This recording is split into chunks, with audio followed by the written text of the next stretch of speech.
အဲ့တော့အဲ့ဒီထက်မှပါတယ်သူရဲ့ညောကြချက်အားလုံးဒီဘာကဒီခုနဥပဒေထက်မှပါပြီးသားဖြစ်တယ်ဆိုရင်ဘာကြောင့်အဲ့လိုထောက်ကလဲဆိုတဲ့မိကောကပေါ်လာတယ်ဘာကြောင့်အဲ့လိုထောက်ကလဲဆိုတဲ့အနေထားမှာအခုဒီငွေကြေးလိမ့်လဲခံရမှုတွေအမေရိကန်နိုင်ငံသားတွေစီရပါဗျာအရင်အထက်ပို့ပြီးများလာတယ်ဆိုတာခံမှန်းထားတာထင်များလာတယ်အမေရိကန်နိုင်ငံသားတွေစီကလိမ့်လဲခံရတဲ့ပိုက်ဆံက US 10 billion ရှိတယ်တနေ့ကိုစောချေသူလိုမျိုးလူမုတ်တုတ်လိုမျိုးလူကဒီအမေရိကန်လက်ထဲကိုရောက်သွားရင်ရှိသမျှအချင်းလေးအကုတ်ပေါ်ပါလေဒီအချင်းလေးတွေအကုတ်ကြောင်ပါလေအဲ့ဒီအခါကျတော့ပို့ပြီးနောက်ကျမအေးဖြစ်သွားတာပေါ့ဗျာအဲ့ဒီအခါကျတော့ကျွန်တော်တို့အားလုံးပဲမင်္ဂလာပါခင်ဗျာအမေရိကန်သမ္မတရဲ့စာပေါ်ရာဇဝတ်မှုတိုက်ဖျက်ရေးအမိန့်ညွှန်ကြားချက်ဟာတာမန်သတိပေးချက်မဟုတ်တော့ပဲပြင်းထန်တဲ့ဖိအားပေးမှုတစ်ခုဖြစ်လာပါပြီစတီဗင်ဆန်ယူရဲ့သုံးသပ်ချက်အရအမေရိကန်နိုင်ငံသားတွေစီကနေငွေကြေးလိမ်လည်မှုတွေဟာ2024ခုနှစ်အတွင်းမှာတင်ဒေါ်လာတန်ပေါင်းများစွာအထိစံချိန်တင်မြင့်တက်လာခဲ့တာပါအခုလိုသမ္မတကိုယ်တိုင်အမိန့်ထုတ်ပြီးအထူးလေးပေးကင်တွယ်လာတဲ့အတွက်အရှိတောင်အာရှအထူးသဖြင့်မြန်မာထိုင်းနယ်စပ်ကကြားဖြန့်ကိုင်းတွေအတွက်ဘယ်လောက်အထိအနေအကြီးမားလာမလဲဆိုတာကိုစတီဗင်ဆန်ယူကအခုလိုရှင်းပြထားပါတယ်ခင်ဗျာထရန့်ကမက်လာ6ရက်နေ့မှာသူအမိန့်ညွှန်ကြားချက်တစ်ခုထုတ်ပါတယ်အဲ့ဒါတော့နိုင်ငံဖြတ်ကျော်ရာဇဝတ်ကိုင်းတွေနဲ့ online ငွေလိမ်စကန်တွေကိုတိုက်ဖြတ်ဖို့ဆိုတဲ့အမိန့်ညွှန်ကြားချက်ပဲနိFBI ကလည်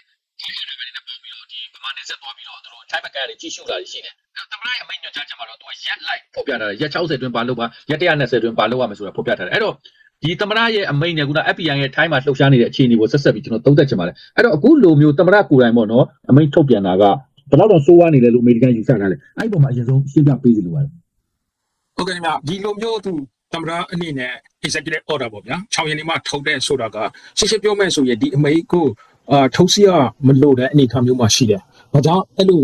ထုတ်စီရမလို့တဲ့အနေအထားမျိုးမှာရှိလဲလို့ပြောရရင်ကျွန်တော်ဒီနှစ်စလောက်ကပေါ့ဗျာဒီဇင်ဘာအကုန်ဒီ January လဒီ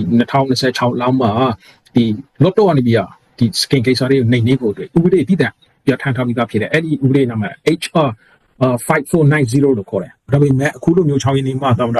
အနေနဲ့ executive order ကိုဖမ်းပြီးညွှန်ကြားချက်ကိုဖတ်ထုတ်လဲဆိုတာပို့ပြီးလိမ့်နေမှုရှိတယ်ဆိုတဲ့တပည့်လေးကိုဖတ်ဆောင်တယ်အဲ့ဒီကမှပြည်သူ့ညွှန်ကြားချက်အားလုံးလိုက်တာဒီခုနဥပဒေထဲမှာပါပြီးသားဖြစ်တယ်ဆိုရင်ဘာကြောင့်အဲ့လိုထောက်ကလဲဆိုတဲ့မိကောကပေါ်လာတယ်ဘာကြောင့်အဲ့လိုထောက်ကလဲဆိုတဲ့အနေထားမှာအခုဒီငွေကြေးလိမ့်လဲခံရမှုတွေအမေရိကန်နိုင်ငံသားတွေစီရပါဗျာအရင်အထက်ပို့ပြီးများလာတယ်ဆိုတာခံမှန်းထားတာထင်များလာတယ်အဲ့ဒီမှတ်တမ်းတွေအရာ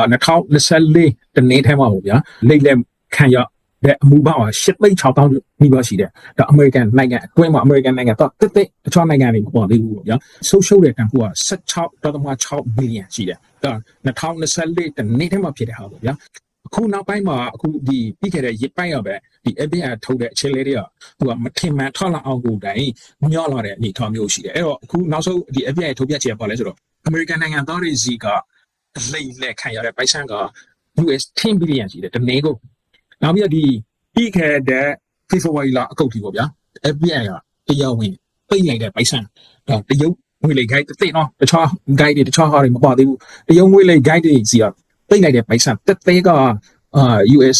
သန်းပေါင်း984.8တန်းကျော်ရှိတယ်ဒီ3လအတွင်းမှာပိတ်လိုက်တဲ့ပိုက်ဆံဘယ်လောက်များလဲဆိုတော့စဉ်းစားကြည့်ပေါ့အဲ့တော့အခုသူကတေးလာတဲ့နှုတ်อ่ะဒီ2024မှာဆွာပေါင်းများများစွာတေးလာတယ်လို့အခု2025မှာလည်းသူကအများကြီးတေးလာတယ်ဒါကြောင့်ခုနဥပဒေပြဋ္ဌာန်းပြီးထားတဲ့အပြင်မှာ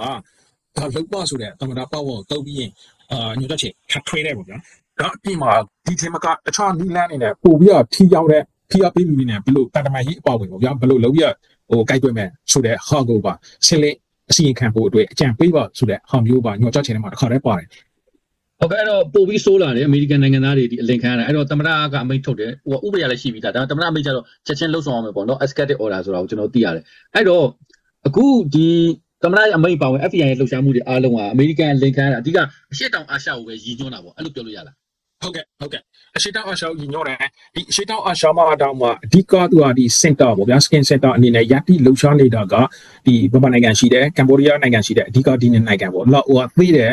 ယ်ဆိုရင်ဒီ Sri Lanka ဒေသမှာဖြစ်တဲ့ King Roman လို့ခေါ်တယ်ဗျာဒီအဲ့ဒီဒေသလေးတစ်ခွေပဲရှိတဲ့ခါကျတော့သိတဲ့ခါကျတော့သူတို့ကသိပြီးထိုင်ပြီးပေါ်တဲ့မရှိဘူးဗျာအဓိကပေါ်တင်တာကထိုင်ဗမာနယ်စပ်ရှိတယ်ထိုင်ကမ်ဘောဒီးယားနယ်စပ်ရှိတယ်ဒါဟုတ်ကဲ့အဓိကအခြေတည်တာဟုတ်ကဲ့အခုသမ္မတရဲ့အမိန့်မှာ तू ကစိုက်ဘာရာဇဝတ်မှုတွေကိုတိုက်ဖြတ်ခြင်းလို့ပါတယ်သူတိုက်ဖြတ်ရမှာပေါ့နော်အရင်တော့ဆိုရင်ကျွန်တော်တို့ဒီသူ website တွေသူတို့ control လုပ်တာရှိတယ်နောက်ပြီးထိုင်းမြန်မာနယ်စပ်မှာဆိုရင် Starlink ကိုသူတို့ဖျက်သိမ်းတာရှိတယ် internet တွေဖျက်တာရှိတယ်အဲ့လိုမျိုးဟိုပါပေါ့ sanction တွေလုပ်တာရှိတယ်ပေါ့နော်မြန်မာနိုင်ငံမှာဆိုရင်တချို့ဒီ KB ကခေါင်းဆောင်တွေပါဝင်ဆိုတော့သူတို့ကဟိုဒီလုပ်ငန်းတွေမလုပ်နိုင်အောင်သူတို့ဆောင်ရွက်တယ်เนาะအဲ့ဒီသဘောမျိုးခုကကြတော့သူကလုံးဝတိုက်ဖြတ်ဖို့ဆိုတော့ကျွန်တော်တွေ့ရတယ် စစ်ရေးရဝင်ရောက်တိုက်ခိုက်တဲ့အဆင့်လားဥပမာဆိုလို့ရှိရင်ကျွန်တော်ဗင်နီဇွဲလားဆိုရင်မာဒူရိုဘာလို့ရှိတယ်လေသူတို့ရဲ့တိုက်ဖြတ်ချေမှုမဲ့အဆင့်ကဘယ်လောက်ထိဖြစ်နိုင်လဲအဲ့ဒါကလည်းတော်တော်အရေးကြီးမဲ့အချက်လို့သိရတယ်လေအဲ့ပေါ်ဘယ်လိုမျိုးနားလဲလေဗျကိုစင်ဆိုင်နေတယ် ဟုတ်ကဲ့ဒီစီးကြီးကခုနကပေါ့ဗျာဗမာပြည်ပြည်မျိုးလင်းနေတဲ့မာဒူရိုလိုလောက်ပါလားဆိုတဲ့အနေထားမျိုးပေါ့ဒါကတော့စန်တာပေါ့ဗျာဖြစ်စစ်နေတဲ့စန်တာဒါပေမဲ့အဲ့လောက်ထိလက်လော့ချင်းနေရဖြစ်နိုင်ကိုမရှိသေးဘူးဒါပေမဲ့မဖြစ်တော့ဘူးလို့ဘယ်သူမှလည်းအမှမခံနိုင်ဘူးမပြောနိုင်ဘူးပေါ့ဗျာဆိုတော့အခုလိုမျိုးလော့တော့ကနေပြီးတရားဝင်ဥပဒေတွေပြဋ္ဌာန်းထားပြီးသားဖြစ်တဲ့ task force တွေဖွဲ့ပြီးလော့လိုက်တယ်နော်ဒီလိုကြောင့်မှဒါမှအခုတမန်တော်ကရုပ်ချက်ချေတွေထုတ်ရဲဆိုတော့ဒါကဥပဒေလေးတွေမှုရှိတယ်ဆိုတော့ကျွန်တော်သတိထားဖို့လိုတယ်ပြီးရင်ပေါ်တန်ဒါအမေဖြစ်သွားပြီတော့ဥပဒေဖြစ်သွားပြီဆိုတဲ့ပုံစံလောင်းနဲ့မပြီးဘူးဆိုတဲ့အနေအထားမျိုးရှိတယ် ဟုတ်ကဲ့အခုသမရအမေရတိုက်ဖြတ်ချေမှုမှုဆိုတဲ့အဆင့်ထိပါလာတော့အခုမှမြန်မာကိုပဲဦးစားပေးကြည့်ကြပါဆိုအဲ့တော့မြန်မာစစ်တပ်ကတော့ခုန KK ပတ်တို့ရွှေကုတ်ကိုတို့မှာဒါတွေကိုအကုန်လုံးအစာဥရစာဖြိုချတယ်တော်တော်လေးအလုတ်ပြထားတာရှိတယ်လေဒါပေမဲ့ပြီးခဲ့တဲ့ဂျပန် FBI နဲ့တွားပြီးဒီဘက်ကနေထောက်လန်းကြည့်တာမျိုးလဲသူတို့တွေ့နေရတော့နောက်ထပ်သတင်းတွေရဆိုရင်လဲဒီကြားဖြန့်ခေါင်းဆောင်တွေကိုဒေတာတွင်းအဖွဲ့တွေကဒါထိမ့်သိမ်းပေးထားတယ်တခြားနေရာကိုရောက်အောင်ပေါ့နော်မဖမ်းမဲနဲ့လှုပ်ပေးတယ်ဆိုတဲ့သတင်းလည်းကြားတယ်ဆိုတော့တကယ်လို့အမေရိကန်တန်တရားရှိနေသေးတယ်ပေါ့မြန်မာနယ်စပ်မှာဒီလက်နက်ကိုင်အဖွဲ့တွေနေမြန်မာရှိနေသူတို့ယူဆရင်သူတို့ကတိုက်ဖြတ်ရမှာဟုတ်ဆိုတော့ဘယ်အဆင့်ကြီးဖြစ်နိုင်လဲဆိုတာခုနလိုအင်တာနက်ဖြတ်တာဘဏ်အကောင့်သိမ်းတာထက်ကိုခုနကျွန်တော်တို့ရုပ်ရှင်တွေထဲမှာတော့လေမြာဟက်စကီတို့ဟယ်လီကော်ပတာတို့နဲ့တွားပြီးတော့ဒီအစာအုပ်ကိုခြေဖြတ်တာသူတို့လိုချင်တဲ့လူတွေကိုဖမ်းဆီးတာစသဖြင့်အဲ့ဒီလိုမျိုးရုပ်ရှင်ဆန်ဆန်အခြေအနေရောဖြစ်လာနိုင်လားနေပြီးတော့သူတို့အကြောင်းမကြားဘဲနဲ့သူတို့အဲ့လိုလုံနိုင်တဲ့အဆင့်ရောဘယ်လောက်ထိဖြစ်နိုင်ရှိလဲဗျ ခုနကကျွန်တော်ပြောသလိုပဲဒီဆေးလေးလည်းမဖြစ်လာနိုင်ဘူးလို့ပြောလို့မရဘူးပြောဗျာဖြစ်လာနိုင်တယ်ဒါပေမဲ့ဘယ်ဆေးလောက်ထိပုဂ္ဂိုလ်ပေါ့ဗျာဘယ်ဆေးလောက်ထိလူကိုသူတို့အလို့ရှိလဲဖမ်းမယ်ဆိုတဲ့အပေါ်မှာလည်းမူတည်တယ်လို့အကျိုးအမြတ်ဘယ်လောက်ထိရမယ်ဆိုတဲ့အပေါ်မှာလည်းမူတည်တယ်ဆိုတော့ဒီအဆေးကိုမရောက်ခင်မှာခုနကဒီထိုင်ရဲတွေဆေးလောင်းတယ်ထောင်းလိုက်ရဲဆေးလောင်းတယ်အဆင့်ပြည့်တဲ့အနေအထားမျိုးရှိတယ်ဆိုတော့အဲ့လိုမျိုးအဖြစ်မခံဖို့အတွေ့ကလည်းဒီမာလာနာကတရုံနဲ့ပေါင်းဝီးရေပေါ့ဗျာဒီတတိအခြေလေးတွေရောက်ယူပြလေဥမှုယူတာပေါ့ရှင်းရှင်းပြောမယ်ဆိုရင်ငါတို့ဝက်ဖမ်းပြတယ်နေနေပြတယ်ဆိုတဲ့ပုံစံတွေမျိုးပုံပြီးရလောလာနိုင်တယ်အဲ့တော့အဲ့ဒီဟာနဲ့ဆက်ဆံပြီးဘာဖြစ်လာနိုင်လဲဆိုတော့ခုနကဒီ American က session ထုတ်ထားတဲ့ဒီပုံကူတွေစီးပါလေဒီမုတ်တုတ်လို့ဟာလိုမျိုးပေါ့လေနော်ဆော့ချက်တူလို့ဟာမျိုးဆိုတော့ဒီလိုမျိုးလူတွေကိုမာလာကသူကောက်လို့ရှောင်းတဲ့ပုံစံမျိုးနဲ့ဘာလို့လဲဆိုတော့ဒီလူတွေကိုအချို့တန်ပြီးဖမ်းပြီးရင်ဒီလက်ထက်ကိုထုတ်ထည့်နိုင်တဲ့အနေအထားမျိုးရှိတယ်ဆိုတော့အဲ့လိုမျိုးလုံမဲ့ဆိုရင်သူ့တွင်းနောက်မဲ့ကောင်းလဲရောင်းမယ်ဘာပြောမလဲသူ့ရဲ့လှုပ်ဆောင်ချေကိုပြောရလဲရောင်းတယ်ပေါ့ဗျာဒါပေမဲ့အကြိုင်ထဲမှာကျွန်တော်တီးထားရောင်းမှာကကျွန်တော်ထင်တယ်ဒီလိုမျိုးထိပ်ပိုင်းကောင်းကြီးတွေကိုလည်းကြတော့တကယ်အတွင်းတီပေါ့ဗျာဆော့ချေတူလိုမျိုးဟာလေကျွန်တော်ထင်တယ်အမေရိကန်လက်ထက်တော့အရောက်ခံမယ်မဟုတ်ဘူးဟိုကတိုက်ပွဲမှာပြေးတဲ့ခိုင်းပြေးလို့ခန့်လို့ပြေးသွားတယ်ဆိုတဲ့ပုံစံမျိုးလုပ်ပြနိုင်တယ်ရှင်းရှင်းပြောမယ်ဆိုနှုတ်ပိန်းမယ်ပေါ့ဗျာအဲ့လိုအနေထားမျိုးလည်းဖြစ်သွားနိုင်တဲ့အနေထားမျိုးရှိတယ်ဘာလို့လဲဆိုတော့စောချေတူလိုမျိုးလူမုတ်တုတ်လိုမျိုးလူကဒီအမေရိကန်လက်ထက်ကိုရောက်သွားရင်ရှိသမျှအခြေလက်အကုတ်ပေါ်မှာလေတတဲ့အခြေလက်တွေအကုတ်ကြောင်မှာလေအဲ့ဒီအခါကျတော့ပို့ပြီးရင်နောက်ကျမအေးဖြစ်သွားတာပေါ့ဗျာအဲ့ဒီအခါကျတော့ကျွန်တော်ထင်တယ်ဒီဖေးအမ်အစနှုတ်ပိတ်မဲ့အနေထားမျိုးကပို့ပြီးနှိစံမှုရှိတယ်လို့ကျွန်တော်ပြောလို့ရတယ်ဒါကဒီ DKB ကိစ္စစောချေတူလိုကိစ္စနဲ့ပတ်သက်ပြီးပြောရင်ပေါ့ဗျာဆိုတော့နမှုတော့ကျွန်တော်ကြည့်ပြီးပြောရမယ်ဆိုရင်ဒီတရုတ်ကဒီရွှေကုတ်ကိုအဓိကကြက်ကန်တီထောင်ပေးတဲ့အရှိချင်းချမ်းပေါ့ဗျာတရုတ်ခံသွားတယ်လို့ဟုတ်တယ်မလားထိုင်းမှာနေအကျော်ကြီးနေပြီးမှအတင်း PR ပေးပြီးရင်ဒီ skin top ဖို့မဖွဲ့ခင်လေးမှာပဲတရုတ်ကအတင်းခေါ်ယူလိုက်တာဒါတရုတ်လက်ထက်ကအမေရိကန်လက်ထက်ကိုကြောင်းသွားမှလည်းကြောင်းတယ်ဆိုတော့အဲ့လိုမျိုးလူတွေစီကတတိအချင်းလေးတွေအများကြီးရထားတဲ့တရုတ်ကနော်ဒီမာလာနဲ့ပတ်သက်တဲ့ဟာရောထိုင်းဒီနဲ့ပတ်သက်တဲ့ဟာရောနောက်ပြီးရင်ခင်းစီပေါ့ဗျာဒီ princess ကိုတီးထားတ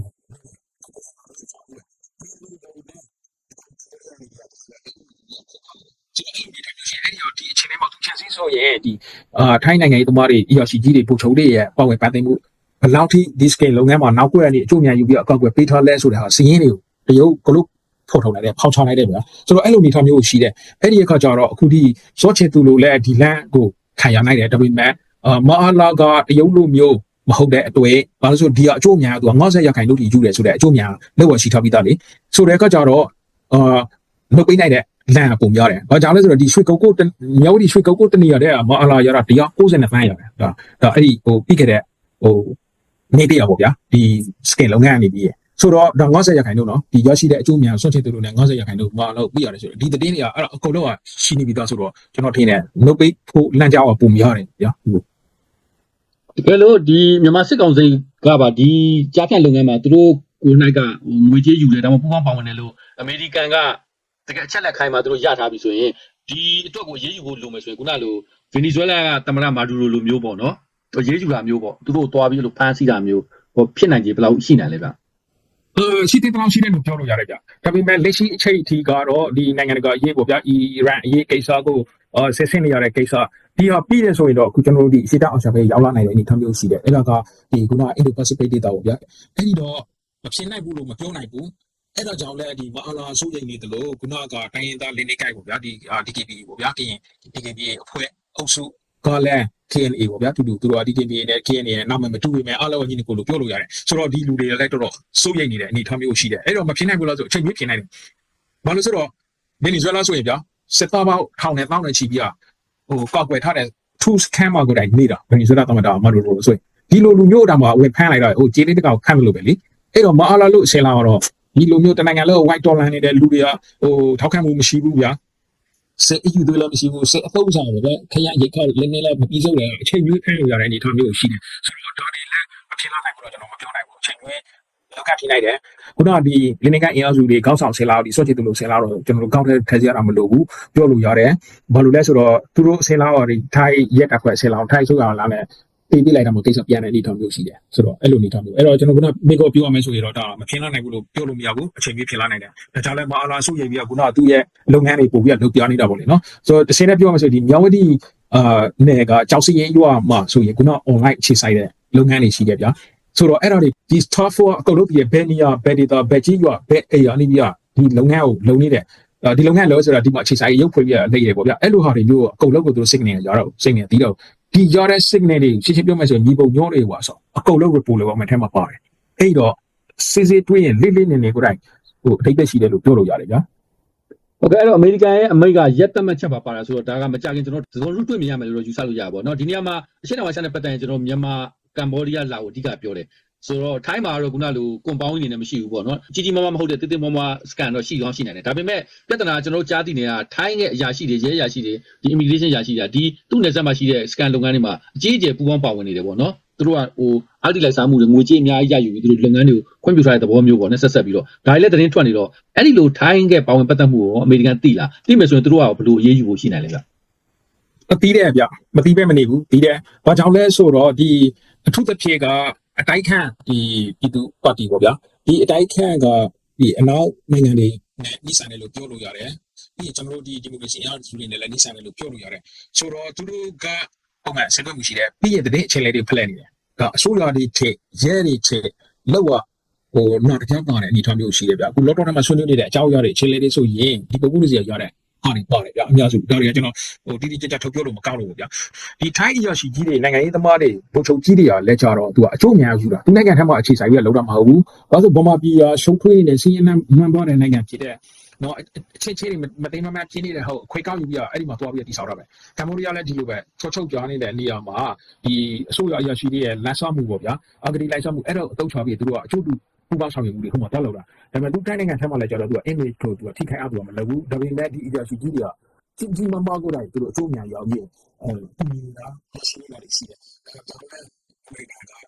ဒီလိုတရားဝင်ထုတ်လာတဲ့ဒီလောချချီတွေတိုက်ရိုက်ထုတ်လာတယ်ဆိုတာကဒါကျွန်တော်တို့ပြောလို့မရဘူးဒီလေဗိုလ်ချုပ်ကြီးတွေရဲ့ပုံမှန်ပတ်သက်မှုပေါ့ဗျာနိုင်ငံသမားတွေရဲ့ပုံမှန်ပတ်သက်မှုတွေအများကြီးရှိနေဆိုတော့ဒီကလည်းတော့ဟုတ်တယ်ဟုတ်ကဲ့အဲ့တော့အမေရိကန်ကအခုလိုမျိုးသူတို့ဒီ cyber ကြားဖြတ်တွေကိုချေမိုးရေးအတွက်နှိမ်နင်းရေးအတွက်တကယ်လှုပ်ဆောင်လာမယ်ဆိုရင်လှုပ်ဆောင်မှာပေါ့နော်သမ္မတအမိန့်ဆိုတော့ကျွန်တော်တို့ဒေတာမှာအရှေ့တောင်အာရှမြန်မာပါဝင်မှာဒီကြားဖြတ်တွေကလုံးဝတဖြည်းဖြည်းနဲ့အမြင့်ပြတ်သွားနိုင်လားဘယ်လိုမျိုးကျွန်တော်ပြောလို့ရနိုင်လား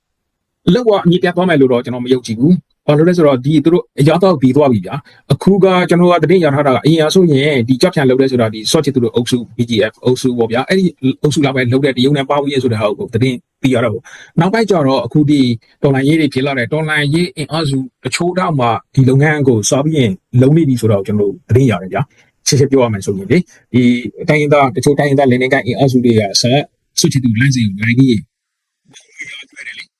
းဆိုင်ရာပေါ်ဒီကိုစေဝါထုတ်ရတာမှာအန်ဒီရမြောက်တကဘာလောက်လည်းမခံဘူးဆိုတဲ့ဟာအင်အန်ဒီရရှိတယ်ဒီ scale လုပ်ငန်းအတူတူလေးပဲကွန်ပျူတာနဲ့ internet ပဲအရင်ဆိုင်ရတယ်ဗျာအဲ့ဒါကိုတို့အခုရောက်တော့ပြီးသွားတဲ့ခါကျတော့အဲ့ဒီ line ကိုလိုက်လာတယ်အဲ့ဒီ line ကိုလိုက်လာတဲ့အတွဲလဲအခုဒီခေါ်တိုင်းနေတိုက်ဖြစ်ငွေမများလာတယ်သူချိခိုင်မှုများလာတဲ့အတွဲအခုငါတို့နိုင်ငံတော့ဒီ ဒီလောက်တော့ထိခိုက်နေတာအထိခိုက်ခံလို့မရဘူးဆိုတဲ့သမ္မတကဒီလိုတွေမျိုးတိုက်ဆိုင်နေဆင်းလာတဲ့အနေအထားမျိုးဖြစ်လာတာပေါ့ဗျာအဲ့ဒီတော့ဒီထက်မကဆိုးလာရင်ခုနကကျွန်တော်တို့ဆွေးနွေးသလိုပဲဗင်နီဇွဲလားသမ္မတကိုဖမ်းတယ်လို့မျိုးအချိန်မျိုးဝင်ဖမ်းနိုင်တယ်ဗျာရှင်းရှင်းပြောမယ်ဆိုရင်ကျွန်တော်တို့လူမျိုးနိုင်ငံပိုတာဆိုးသေးတယ်အချုပ်ချအာဏာဆိုတာလည်းရှိတာမဟုတ်ဘူးဘယ်သူလဲထဲမှာအာဏာရှိတယ်ဆိုတာလည်းမသိဘူးအားလုံးကသူရပွဲမှာသူပြင်ပဲသူမျိုးမှသူပြင်ပုံစံမျိုးဖြစ်နေတဲ့ခါကျတော့ဘယ်နိုင်ငံမှလည်း view size မလို့ဘူးဗျာ view size မှလည်းမဟုတ်ဘူးဟိုထိုင်းရလည်းကျွန်တော်တို့ view size မှမဟုတ်ဘူးအမေရိကန်လည်း view size မှမဟုတ်ဘူးအဲ့လိုမျိုးဖြစ်သွားမယ်အဲ့တော့အချိန်မျိုးသူများလည်းအနိုင်ကျခံထီရမယ်ထီသွားမယ်အနေထားမျိုးမှာရှိတယ် အဲ့တော့ကျွန်တော်တို့တွက်နေတာဒီအမေရိကန်နှိမ့်နေတဲ့ခါမှာထိုင်းရတဆင့်ဒါရှိတဲ့နေဆက်ကကြားဖြတ်လို့နှိမ့်နေဖို့စူးစမ်းရလို့ကျွန်တော်တို့ကတွက်တာဟုတ်တကယ်လို့များအမေရိကန်ဥပမာမြန်မာဆိုလို့ရှိရင်နေပြည်တော်မှာရှိတဲ့စစ်ကောင်းဆောင်တွေနဲ့သူတို့ချိတ်ဆက်မယ်ကမ္ဘောဒီးယားဆိုလည်းကမ္ဘောဒီးယားဆိုလည်းချိတ်ဆက်ပြီးငါတို့ပူပေါင်းပြီးဆောင်ရွက်ချင်တယ်လုပ်ချင်တယ်လို့သူတို့ကမ်းလှမ်းတာမျိုးပေါ့နော်မြန်မာနဲ့ပဲတွက်လိုက်ပါတော့နေပြည်တော်စစ်ကောင်းဆောင်တွေသူကမ်းလှမ်းမယ်ငါတို့ပူပေါင်းဆောင်ရွက်အောင်ဆိုရင်ခေါ်ဘယ်လိုဖြစ်လာနိုင်လဲမြန်မာစစ်ကောင်းဆောင်တွေလက်ခံတာအဲ့ဒါဆိုရင်လက်ခံတာမှာဟိုတော်တော်ကိုယ်တိုင်ဝမ်းသာမှာပေါ့ဗျာဒီတိတ်တိပေါက်တလို့ဖြစ်သွားမှာပေါ့ဘာလို့သူတို့ကဒီလိုမျိုးသူတို့ချိန်စီလာမှာဆက်သွက်လာမှာသူတို့ကလွတ်လာတယ်လေပူပေါင်းလာတွေ့တယ်မလားငါတို့အတိမပြူလာပြီဆိုတဲ့ပုံစံမျိုးပုံပြီးလွတ်လာတာပေါ့မဆက်ဆက်မဘူးဆက်ဆက်နေဘာလို့လဲဆိုတော့ဒီကအစုဖွဲ့အနေနဲ့အနုထိတ်ချုပ်ထားတဲ့အစုဖွဲ့တရားအနေနဲ့ပေါ့ဗျာဒါဟိုမာလာစေအုပ်စုမမဟုတ်တိုင်းသားအင်အားစုတွေလည်းဆက်ဆက်မှာပဲဘယ်သူမှမဆိုဆက်ဆက်မှာပဲတူတယောက်ချင်းလည်းဆက်ဆက်မှာပဲပေါ့ဗျာဘာလို့ဆိုတော့ resource တွေရတော့အသတင်းအချိန်လေးတွေရတော့ဒါတဘာပါပဲဒါပေမဲ့ဟိုသတိထားပြီးဆက်ဆက်မိတာဘာလို့ဆိုတော့သူတို့သတင်းတွေကြော်စောထားပြီးသားပဲလေဗျာပါဝင်ပန်သိမ်းမှုတွေအကျိုးစီးပွားတွေရရှိတဲ့ဆိုတော့ဒါကိုလည်းဟိုဖြစ်နေပြီးသားပဲအဲ့တော့ဟိုဘာပြောမလဲဆိုတော့မဆက်ဆံမဘူးဆက်ဆံမယ်ရတဲ့တဲ့ချင်းလေးတွေယူမယ်ဘယ်လောက်ထိယုံကြည်မှုရှိလဲဆိုတဲ့အပေါ်မှာပဲမူတည်တယ်အဲ့တော့ကျွန်တော်ထင်တာအကောင့်ဆုံးကတော့မာလာအနေနဲ့လုံတင်တာကပြီးွားဒီအမေရိကန်နဲ့ပူပါအမေရိကန်ဆိုရတဲ့ချိန်စီပြီးရโอเคဟိုငါတို့မခဲ့တာကလည်းမခဲ့ပြီးအခုအပြီးွားပူပေါင်းချင်းနဲ့အပေးအယူလုံချင်းနဲ့ဆိုတဲ့ပုံစံမျိုးကိုလုံလိုက်ရင်ပို့ပြီးဟိုအဆင်ပြေသွားနိုင်တဲ့အနေအထားမျိုးရှိတယ်ဆိုတော့လောကဟိုပါဝင်ခံပါတဲ့ဟာတွေဖော်ထုတ်ဝခံအရေးယူကိုထဲမှာလဲပေါ့လေနော်အရေးယူအဲ့လိုမျိုးလုံလိုက်ရင်ခုနကကျွန်တော်တို့ဗမာပြည်ထဲမှာဖြစ်နေတဲ့နိုင်ငံရေးပဋိပက္ခတွေတောင်မှဟိုရလုံးတချို့လာလောက်ကြောက်သွားနိုင်တဲ့အနေအထားမျိုးရှိတယ်ရှင်းရှင်းပြောမှဆို control လုပ်နိုင်တဲ့အနေအထားမျိုးဖြစ်သွားနိုင်တယ်ဗျာဒါကိုလည်းကျွန်တော်တို့က short လို့မရဘူးเนาะဘာလို့လဲဆိုသူရဲ့ကိုဂျိုးစီးပွားနဲ့ပတ်သက်လာရင်သူရဲ့အာနာတီမြရဲ့ရေးတွေ့ဆိုသူကဘယ်သူမှမဆိုဟိုအတုံးချမှာပဲဘယ်နည်းလမ်းမဆိုသူအတုံးပြီးမှာပဲဒါကိုလည်းကျွန်တော်တို့ထပ်စဉ်းစားထားဖို့လိုတယ်ဟုတ်ကဲ့အဲ့တော့ကိုစင်ဆိုင်ကဒီကိစ္စတွေကိုတောက်လျှောက် follow လုပ်ပြီးတော့ဗောနော်လေ့လာသုံးသပ်နေတော့အခုအမေရိကန်သမ္မတရဲ့အမိန့်ကြောင့်ကျွန်တော်နယ်စပ်ဒေသတွေမှာကြားဖြတ်နေပတ်တန်ရင်ဟိုဖြစ်လာနိုင်ခြေအခြေအနေပေါ့နော်တစ်ခုနှစ်ခုလောက်စသည်ဖြင့်ကိုစင်ဆိုင်ကိုတွက်ဆန်းလာရှင်ဘာတွေဖြစ်မလဲအဲ့ဒါနောက်ဆုံးအနေနဲ့ပြောပြပါလားဟုတ်ကဲ့ပို့ပြီးရင်စစ်စစ်မှုတွေစုံစမ်းမှုတွေပို့ပြီးဖြစ်လာမယ်ဖန်ဆီးမှုတွေပေါ့ဗျာပို့ပြီးဖြစ်လာမယ်ဒါပေမဲ့သူကအမေရိကန်ကတိုက်ရိုက်ဟိုသူများတနိုင်ငံပေါ့ဗျာဟိုမဖြစ်မနေရလွှဲရင်ပေါ့ဗျာတိုက်ရိုက်ဝင်မှာတော့မဟုတ်ဘူးလက်ရှိအခြေအနေရကျွန်တော်သိရသလားပေါ့ဗျာ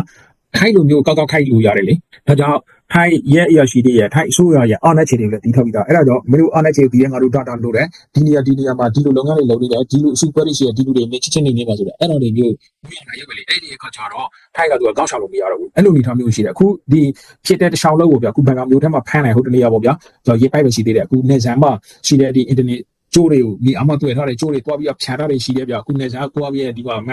ှပြောင်းနေတဲ့ကြီးတာတွေလေးလာတာတွေအများကြီးရှိတယ်အဲ့လိုတွေဟာတွေမျိုးပို့ပြီးတော့များလာမယ်ပြီးရင်ဖန်ဆီးမှုတွေပို့ပြီးတော့များလာလိမ့်မယ်ဆိုတော့ကျွန်တော်တို့ကကြီးထားရုပ်ပဲဒီတတိထုတ်ပြန်မှုတွေပေါ့ဗျာအမေရိကန်အစိုးရရဲ့တတိထုတ်ပြန်မှုတွေပို့ပြီးဖြစ်လာလိမ့်မယ်ဆိုတော့ခုနကကျွန်တော်ပြောဖို့မေးသွားတာကဟိုတတိနိုင်ကမေးတယ်မိကိုထက်မှာဒါကြီးတွေပြောင်းသွားနိုင်လားရောချသွားနိုင်လားဆိုတော့ပြောင်းသွားဖို့တော့မရှိဘူးတော်တော်များများတော့ရောချသွားနိုင်တဲ့အနေအထားရှိတယ်ဒါကသိချင်တော့ရှိတယ်ပြီးရင်နေရာတွေကပြောင်းသွားတယ်ဒီနေဆန်ကပြောင်းသွားပြီမဲ့အခုဒီကလေးထဲပို့ပြီးဝင်လာတယ်ဟိုလေနော်မန္တလေးလိုဟာမျိုးရန်ကုန်လိုဟာမျိုးဝင်လာတယ်ဘယ်နေရာပဲဝင်ဘလောက်ပဲဝင်ဒီမှာသူတို့ကျူတူကနေပြတဲ့အခြေအနေကိုကောက်ထောင်ထားပြီးအဲ့ဒီအခါကျတော့ခုနကကျွန်တော်ပြောတဲ့အခြေအနေကိုမအားလားတမနိုင်ရင်ကိုခံရမယ်တိတ်ရှိတယ်မတူရိုဝခံလို့ဝင်ခံနိုင်ဒီထမျိုးဖြစ်သွားနိုင်တယ်ဒါကဟာတာလို့ထင်ရင်ဟာတာလို့ထင်ရပြီမဲ့တော့တကယ်ဟာတာမဟုတ်ဘူးတော့တကယ်ပြောတာဘာလို့လဲဆိုတော့သူကဘယ်နေရာနေပြီးရင်ဖုံးခေါ်နေတယ်ဆိုတော့ချက်သူကတီးတယ်လေစိတ်နဲ့တီးတယ်အဲ့တော့ဘယ်နေရာမှာအခြေဆိုင်ပြီးဒီလုပ်ငန်းတွေလုံးနေလဲအကျိုးဉာဏ်ကိုရတဲ့ငါတို့ကောက်ွယ်ပေးထားမယ်ဆိုတာဟုတ်ပြီဒီတွင်းထဲမှာတော့ကောက်ွယ်နိုင်ကောက်ွယ်မှာပေါ့နော်ကိုအချင်းချင်းတော့ကောက်ွယ်နိုင်ဒီမဲ့အမေရိကန်လိုဟာမျိုးကောက်ွယ်လို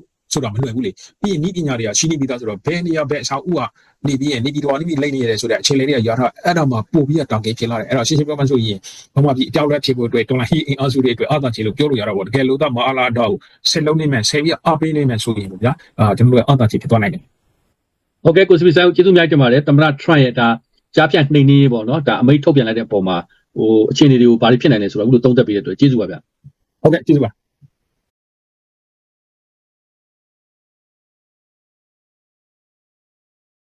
စတီဗင်ဆန်ယူထောက်ပြသွားတဲ့အတိုင်းပါပဲခင်ဗျာ အမေရိကန်ဟာဒီကိစ္စကိုဥပဒေအရသာမကပဲတန်တမာရေးအရပါဖိအားပေးသွားဖို့စီစဉ်နေတာပါ